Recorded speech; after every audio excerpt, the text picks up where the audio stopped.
Welcome to the parking lot, a monkey business consulting podcast. Today, uh, I am your host, Nico. I am here with my ringleader of audio, John Fink. Howdy. And today we are blessed to have Diana Guzman with us. How are you Hi. doing today?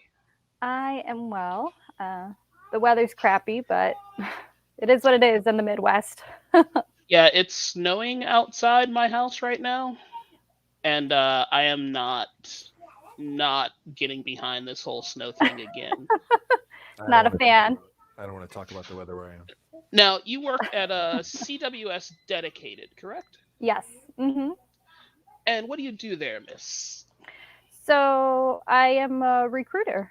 So my job is to mainly recruit drivers for the open lanes that we have. Um, Honestly, that's pretty much it in a nutshell. You know Nothing. that I find or I think that recruiting is one of the most overlooked jobs, like especially sales jobs in the transportation industry. Mhm. Because it's like there's so much parity and like pay and benefits between carriers. Like the whole recruiting scheme like really interests me as to how people are actually attracting drivers now. um Mhm. Especially since for instance, you hear, or I had heard a couple months ago about, how a lot of carriers had started these really high sign on bonuses that were really like retention focused. So, they didn't Right. pay out until 6 months to a year, or, such and such an amount of miles. And it's like, Mhm. it seems like carriers are getting desperate to Yeah. find drivers, but also kind of going about it the wrong way. Yes. Yes. Absolutely. And I think um, I think you pretty much like hit the nail on the head. So I think the most desperate people out there that are really looking and really hurting for jobs, that bonus does appeal to them, right? But that is very much a short-term solution. Okay, once you get that bonus, that's it. And a lot of times people will wait to get that bonus and they'll jump ship and they'll go somewhere else that's possibly offering a bonus as well. I know my company does it. I'm not a fan. I'm not. I don't think it works. Um, I think they they're not listening to what drivers actually really want. It is what it really comes down to. And And go what ahead. do drivers really want nowadays? Because like you hear, some people want the most per mile, or Hmm. to be home, on certain days. But like when you really to drivers who are looking at, especially, putting in applications for other carriers to go to, like what is really driving their onus to switch carriers? Well, I think one of the biggest factors is, well, number one, the pay, and number two, like benefits. A lot of drivers, I could speak for us. I don't know how it is like elsewhere. Like our drivers, because we majority of the work we offer, we have owner operators. So we recruit drivers for our owner operators, which means our drivers are independent contractors, which means they don't get benefits. So, and I think that's one of the biggest factors right there is, these drivers, they're looking to be home every day. They're looking to be paid, you know, their worth, what they're worth. And, they have families and they need health benefits, or they need 401k, they want to think about retiring. I mean, even when I'm talking, it really breaks my heart when I get the calls from the older drivers saying that, you know they have no choice but to go back to work because they don't have, any money coming in. They don't have like savings and or nothing like that. And I'm like, why is it like that? It shouldn't be like that. And not only does it break my heart, it kind of infuriates me because the way that our drivers are treated, it's so shitty, and I hate it. I mean, I just had like, gosh, I think I was on the phone the other day for like 40 minutes talking to a driver who would just talk about how it was back in the day. And, and like he said, the biggest thing is they want to make money. They want to be able to be home with their family, spend time with their family, get paid what they're worth, and, just be treated like human beings is basically what it comes down to as well. I feel like when drivers talk about the good old days, I feel like it used to be where, a lot more companies, especially since they were more family owned and family operated, before like the major consolidation in the industry started, we treated drivers like they were important, because I think more and more people understood that, like, like trucking is a second chance industry. So you're not dealing with, some punk out of school or something like that. You had a lot of military veterans, you had, Yes. a lot of people who had left other, professions, and, around like stock market crashes and stuff like that. And you had these professionals who were choosing to become drivers. And it's like, they would take care of them because like that's how they did their business. But like as trucking has become more corporate, the more people you add that support the driver, or, operations or planning and stuff like that, the less focus the actual driver has had as the most critical part of your operation, because nothing else runs without that driver. Right. There Right. does seem to be a lot of taking for granted of that. It's makes, from someone that doesn't really know the industry very well, it seems like almost like an Uberification of an industry. Oh, yeah. And Yeah. so, John, the Like, difference get in between somewhere. a driver and an owner operator, Right. for a company is, a driver is, a like a W-2 employee. Sure. So, they have, even if you don't pay them by hour, even if you're just paying them by mile, they're still on your corporate payroll as an employee, which generally means that they do get those benefits. A lot of companies will also deal with owner operators, and, it seems like owner operators is becoming the more like the sexier choice for a lot of carriers, because you don't have the overhead of like benefits there. It is basically like being a livery driver, Right. for lack of a better term. Because, you know, I guess the trade off is you normally pay an owner operator like more per mile, Right. but you're also taking away like that savings and, benefits and like all the extra taxes and stuff like that. So I think it's almost like turning it into like almost like a DoorDash model, but just with like bigger trucks, longer distances, bigger ticket. Yeah. And, the funny thing is, and Diana, you can check my math on this, Hmm. owner operators are a necessity in trucking. Sure. Take You away the do industry as need a whole. contractors, especially like if you're, when you talk about empty miles, um, What and is the that? difference in What is it? gas consumption for a truck. So Okay. an empty mile is a tractor pulling a trailer with nothing in it.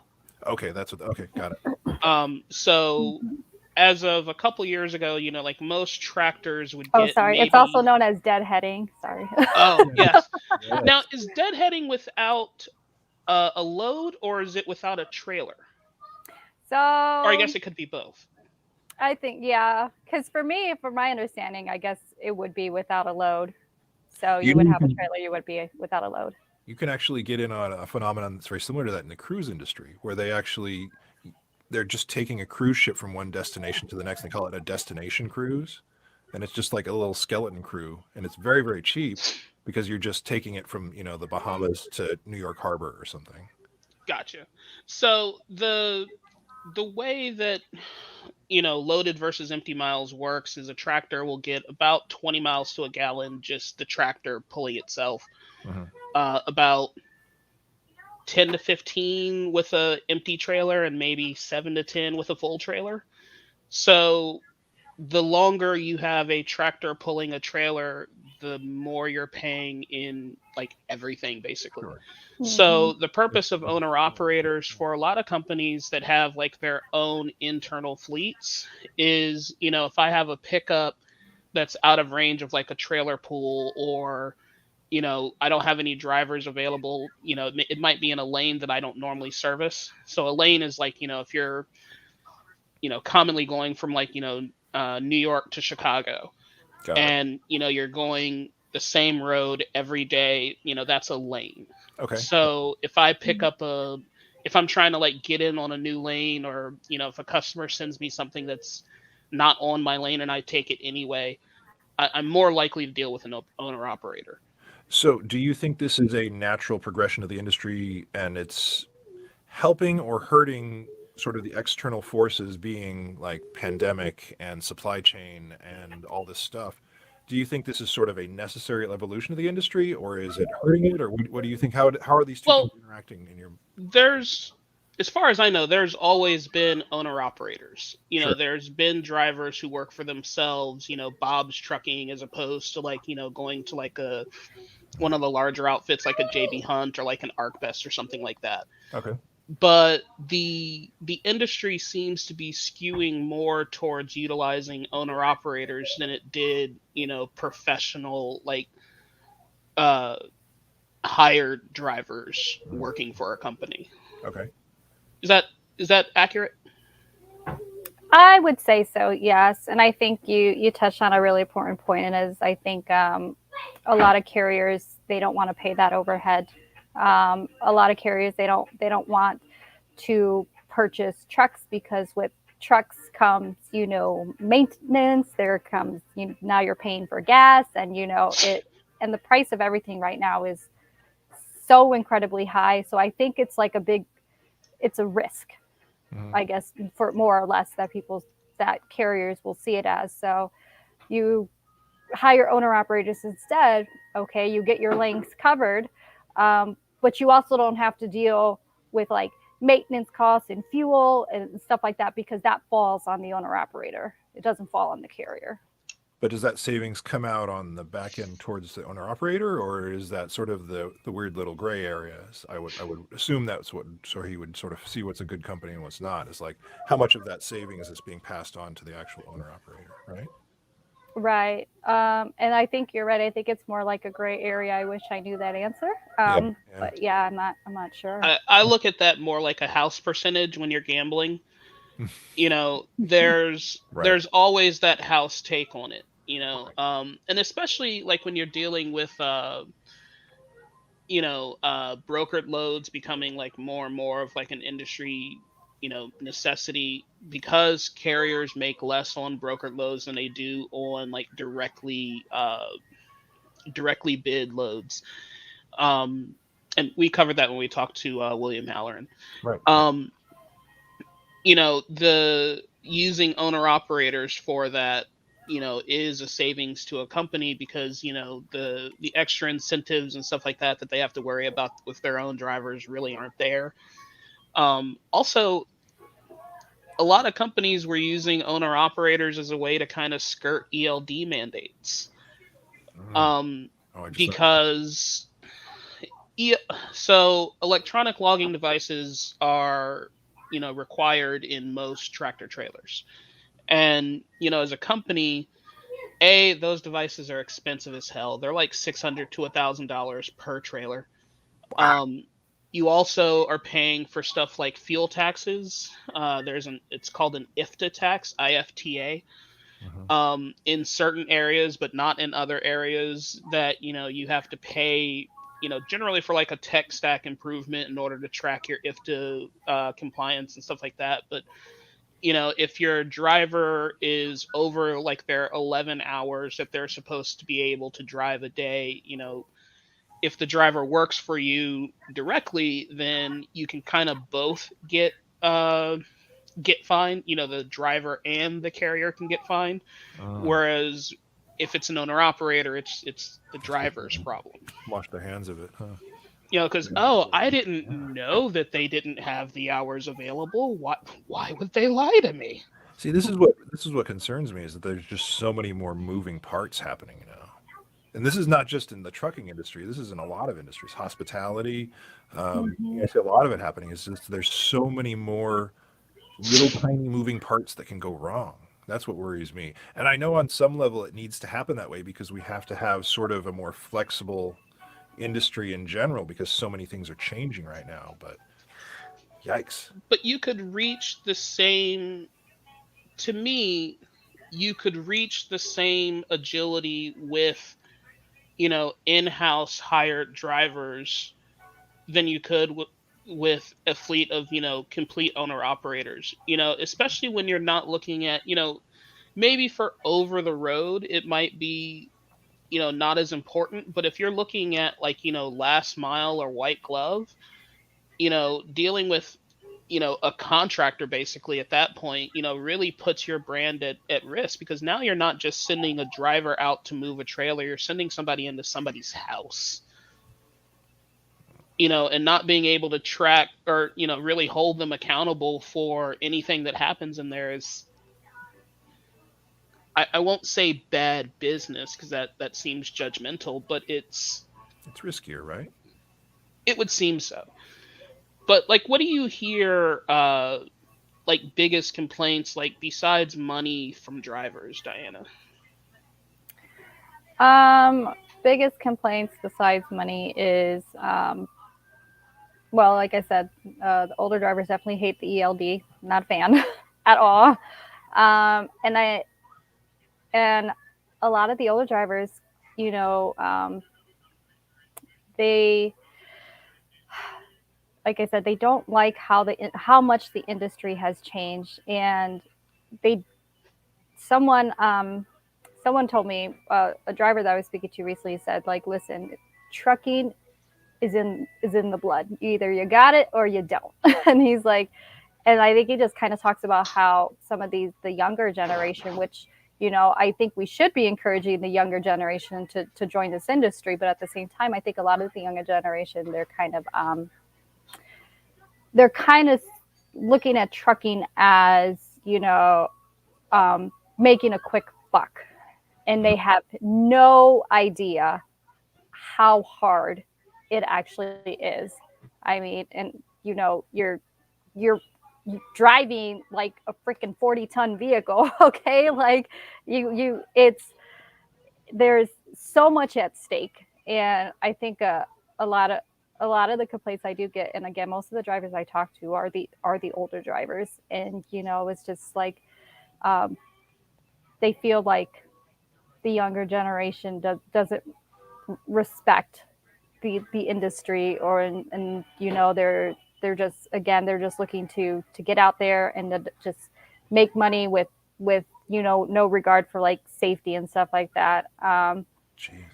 Yeah, Well, I and mean, I think you have a problem. Well, let me phrase that. You could have a problem, especially with culture shock from the younger generation, mhm, because we're so used to being connected to everything, and trucking is lonely.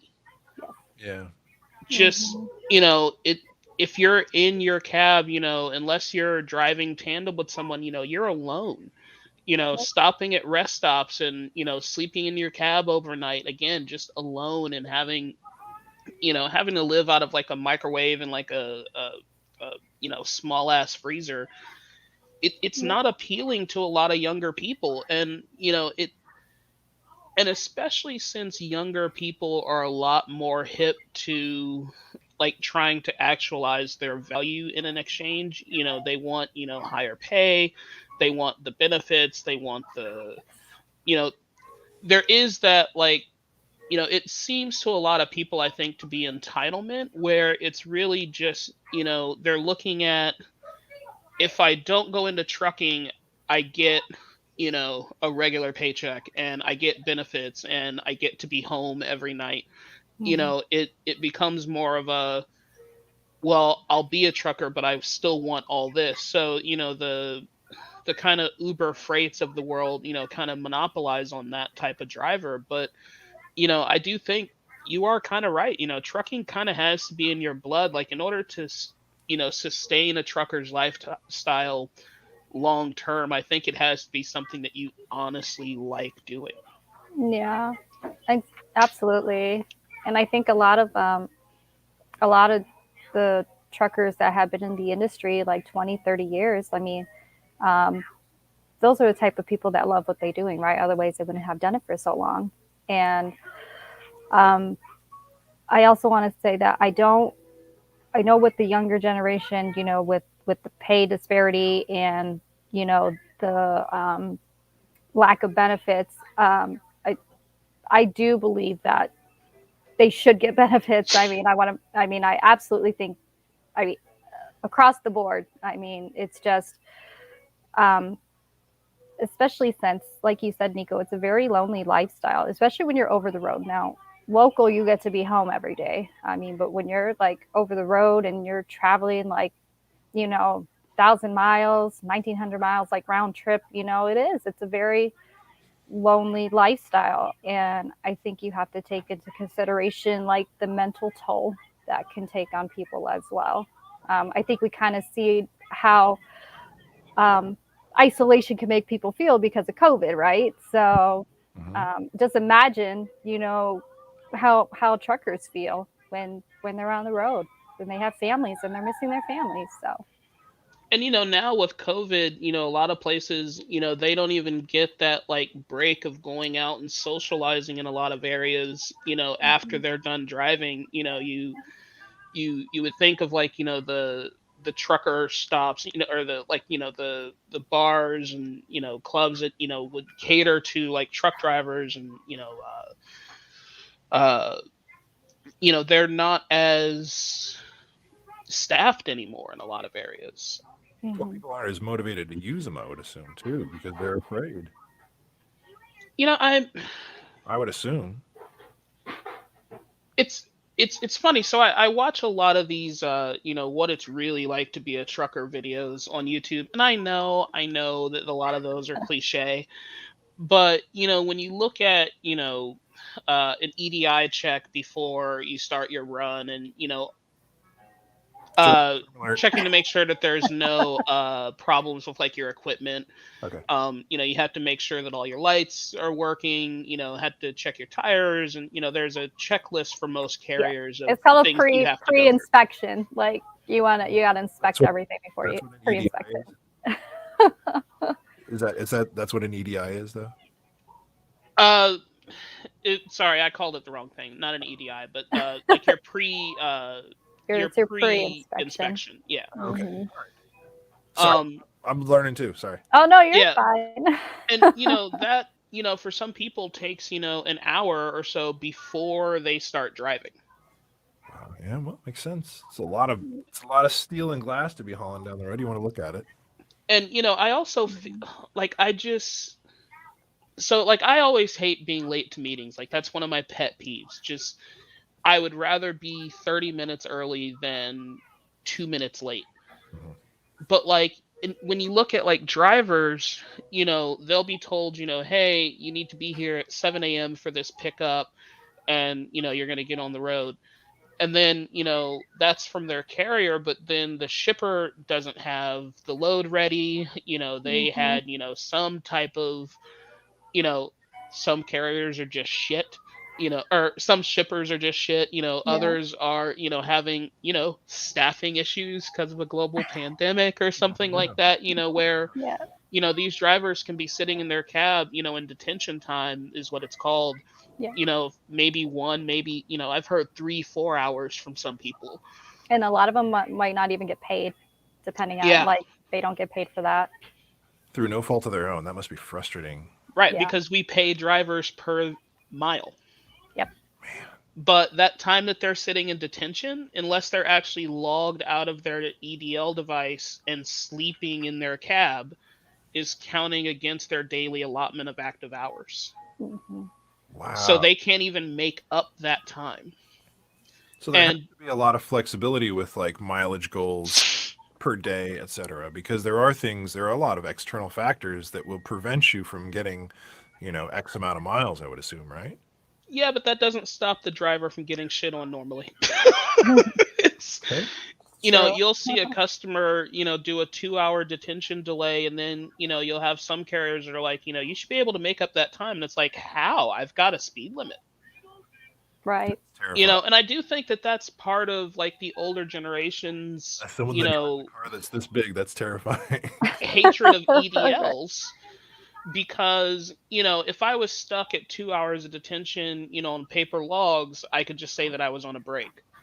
Mhm. With EDLs, because it's connected to the actual cab and it knows when my car is running, Mhm. it's a lot harder to fudge those. That's the whole point But of can't they EDLs. reclassify that so that doesn't have to be a fudging thing? If you're just stuck, can't you just treat that as a?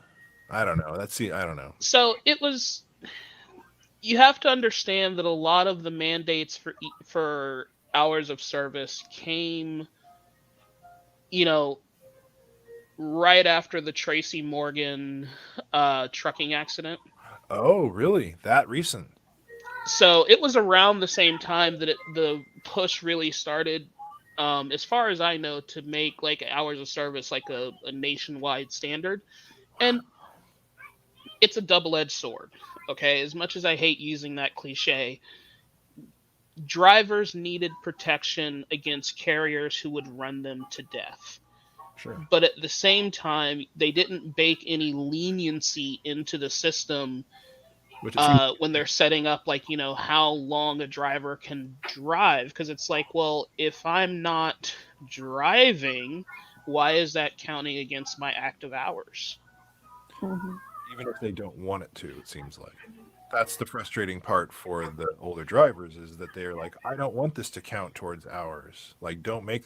Is that what I'm picking up on? Is that Well, essentially, yes. And I mean, it in theory, it does make sense, right? Like, if you're not driving, why should that count towards your hours of service? But like Nico said, because of these ELDs, like the ELD knows when that truck is turned on. Okay, so it knows like how much drive time this driver has. There's a whole safety department dedicated to this. Okay, Mhm. and if a driver is coming up on their hours of service, they're getting a phone call like, hey, you know, you only have like 2 hours of drive time left, but and you're this far away from your destination.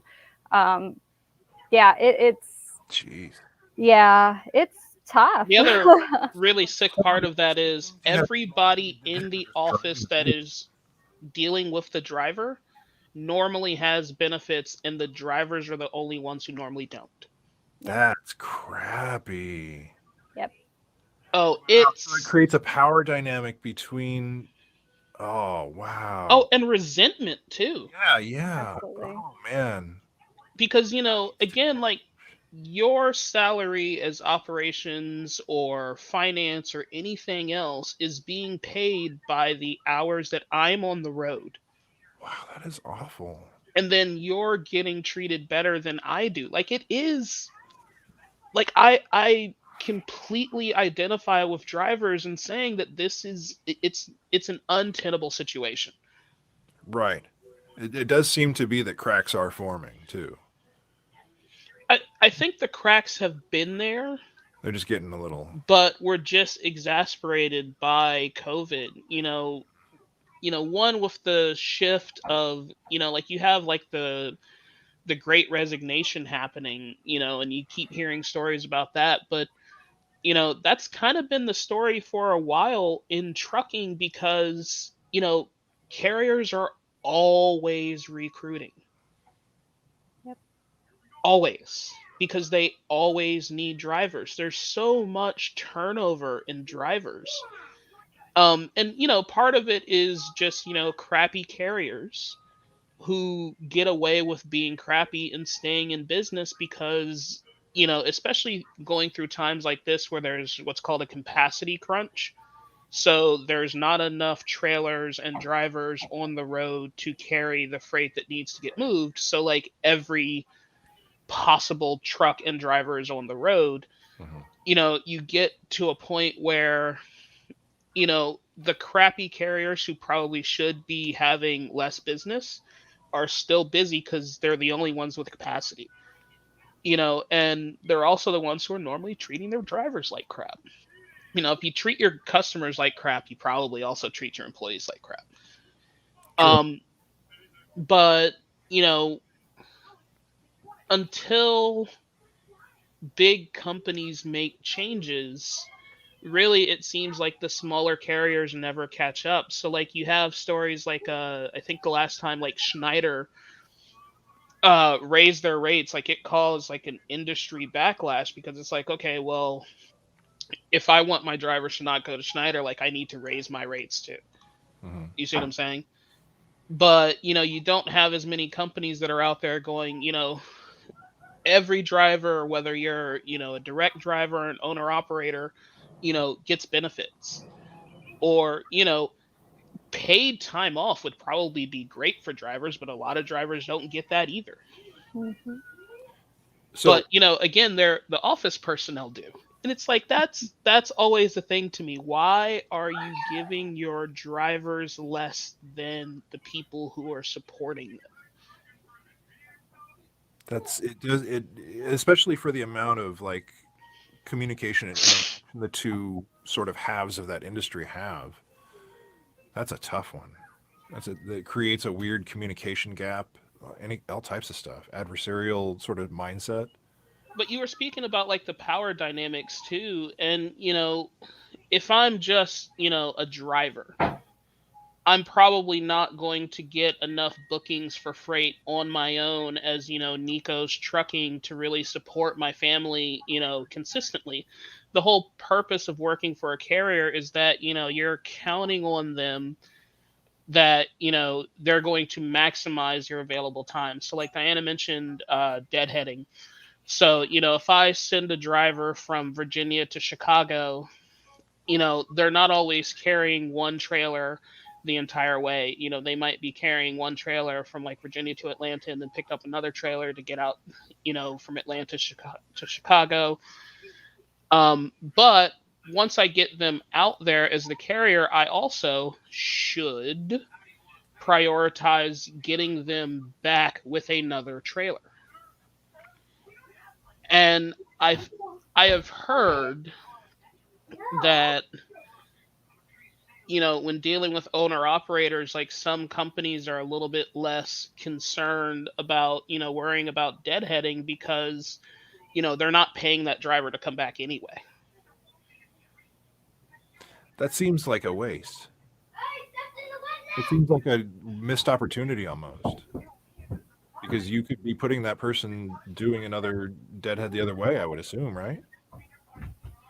Or So at least in the same region, so have them still. I don't know.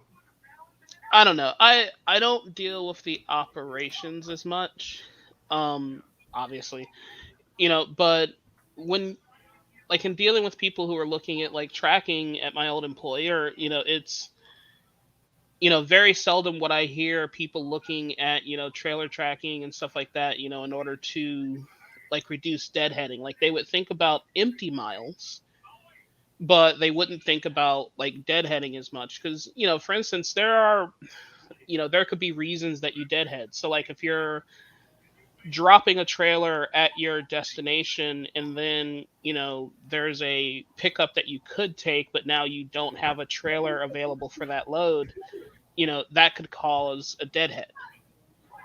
If you have fleet management with a cargo sensor in it, you could look in your fleet around that pickup location or around the destination that you dropped off the first trailer at to see if there's a available empty trailer for you to use, which could help you to avoid like those deadhead miles.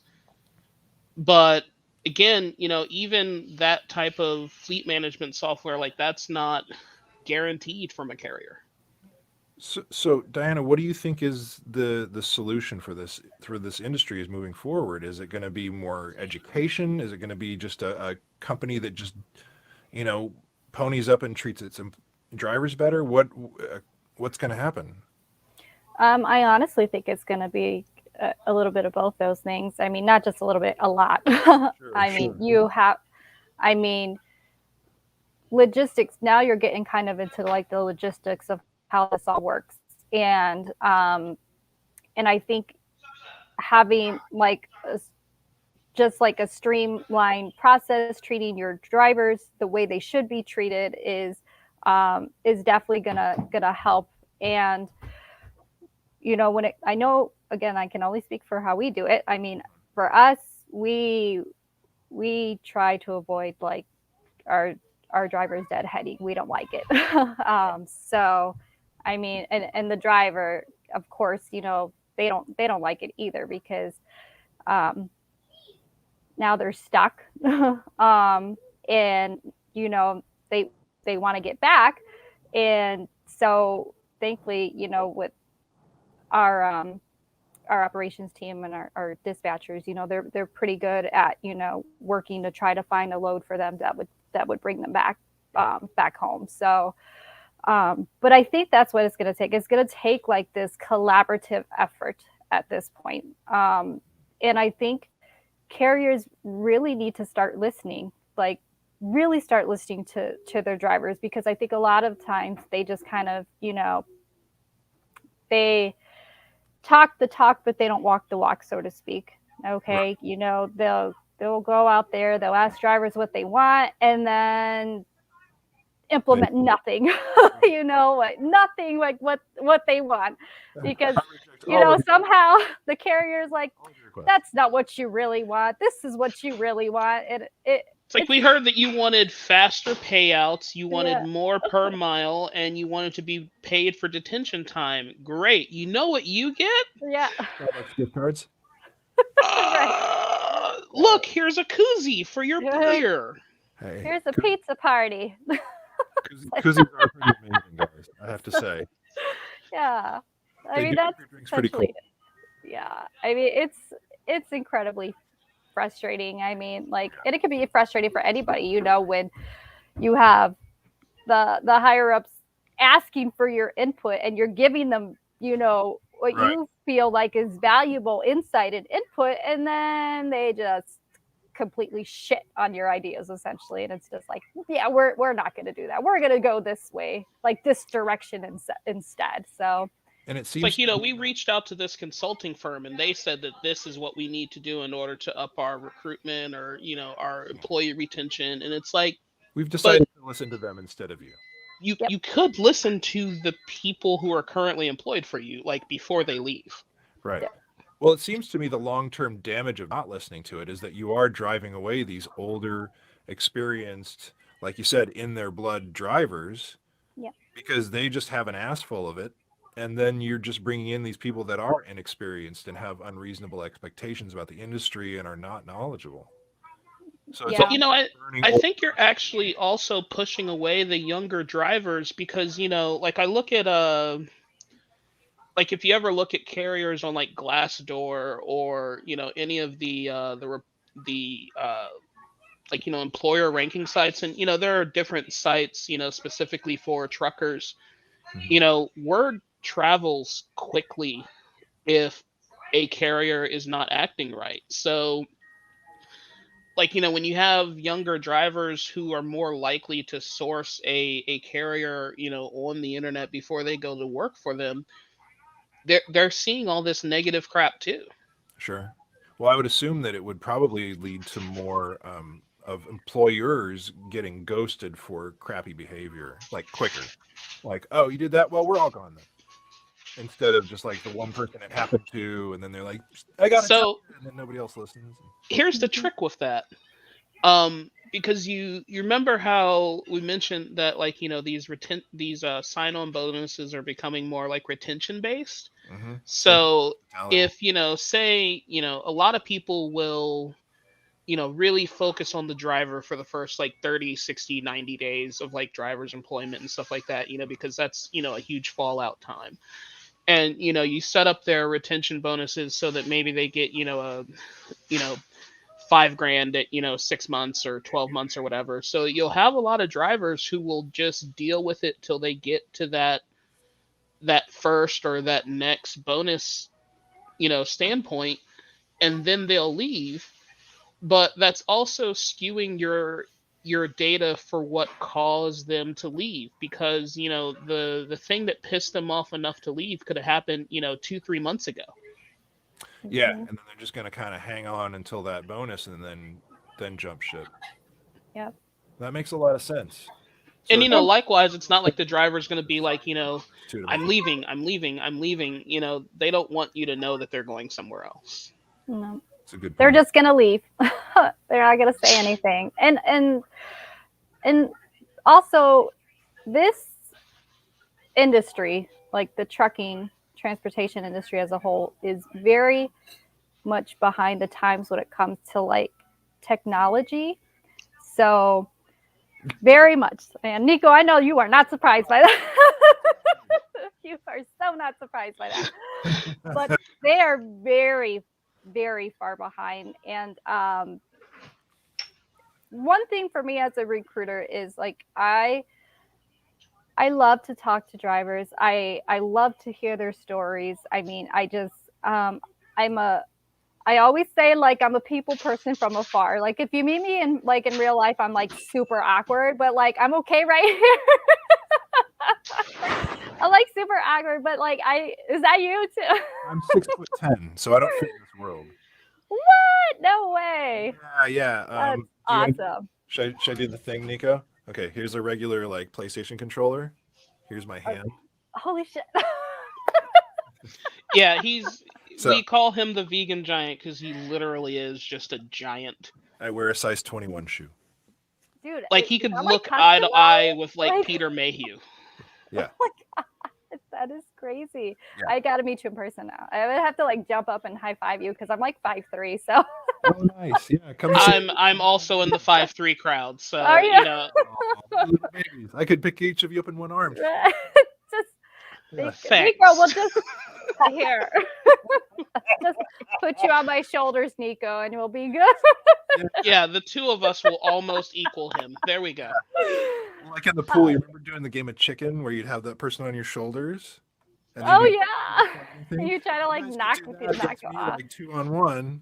God, the games we used to play as kids, right? Dude, the funny thing is, like when I first asked John to come work with me, one of the first things I said was like, "Hey, how self-conscious are you about the whole height thing? Like, I know you joke about it a lot, but like at some point, I'm going to want to do like a Danny DeVito, Arnold Schwarzenegger, like twins parody." What was my response?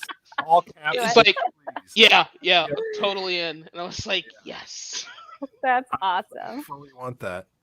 That's awesome. Yes. But to go back to what I was saying, and I know Nico knows this, like this industry is so behind when it comes to technology. And for me as a recruiter, it's incredibly important for me to touch base with drivers, even the drivers that we just hired on. The problem is, and then I can speak for my company, they don't make it easy.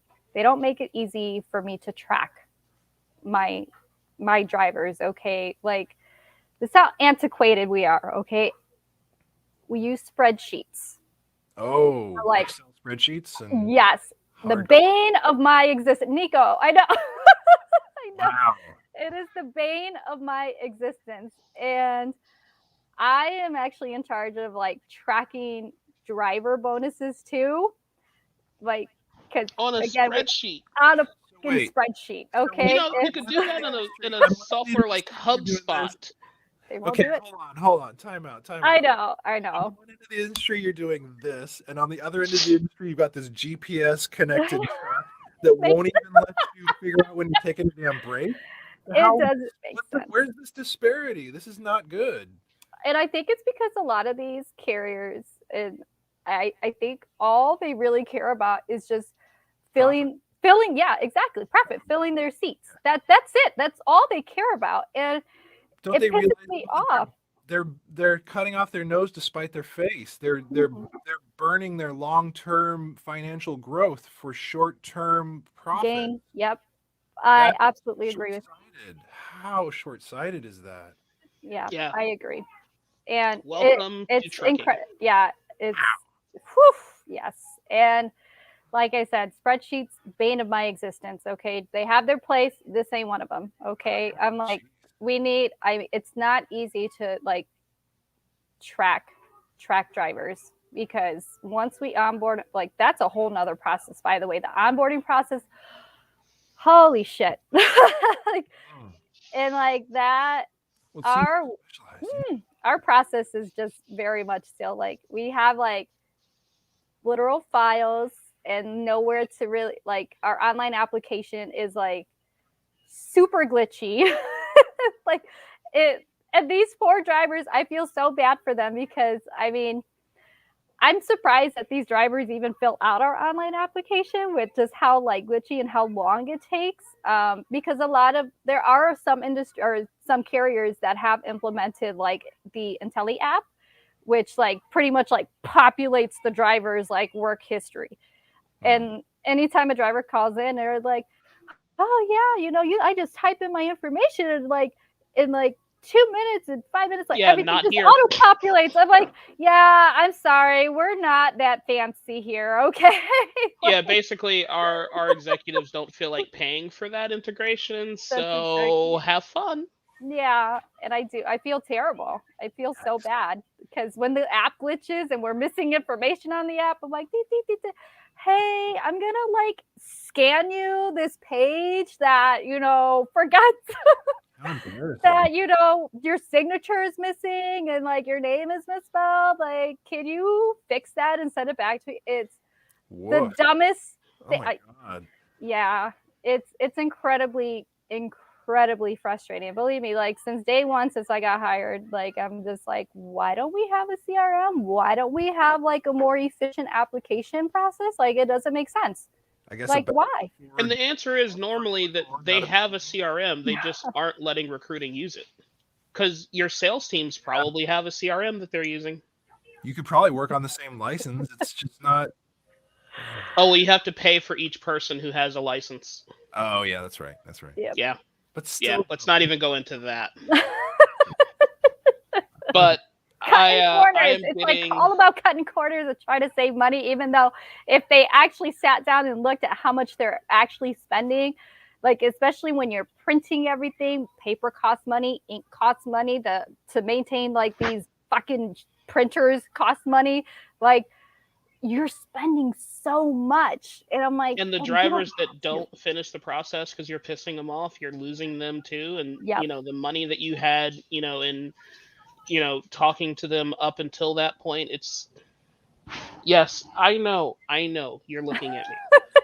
Sorry, my dog is like, hey, Give, look, it's time for you to take me out. he's like, give me love. He wants love, my little Nico. brother's visiting, so he's babysitting my dogs right out here. But thank you, Diana, for joining us today. I hate to cut it short, but I really don't want another accident in my office. Um, Shit happens, we Nico. Shit happens. do need to get you back on here at some point. I would pick your brain for hours about like your experience in the industry, Sure. with drivers and with executives and with everybody else. But just the thing you mentioned with not having a CRM for your recruiting team, like legitimately upset me.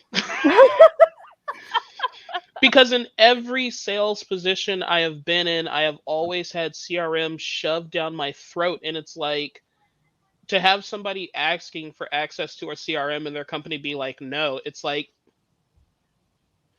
I know. That's exactly how I feel. It's incredibly infuriating.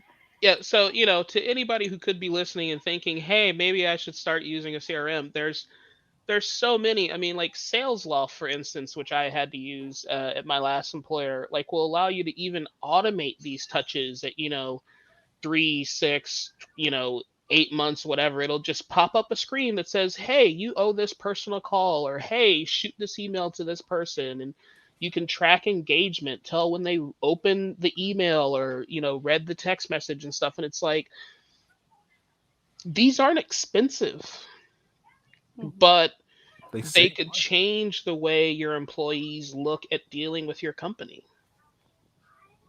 It's just ridiculous. But thank you so much. On that This note, has You're been welcome. It was nice meeting you, John. I hope I get to meet you in person. come to San Diego. Yes, open invite. Sandy. Awesome. Sounds like a I am trying to get to San Diego by the end of next month, and I am hoping it works out. Come, Um, hey, look, I know, I'm going to New Orleans for Mardi Gras.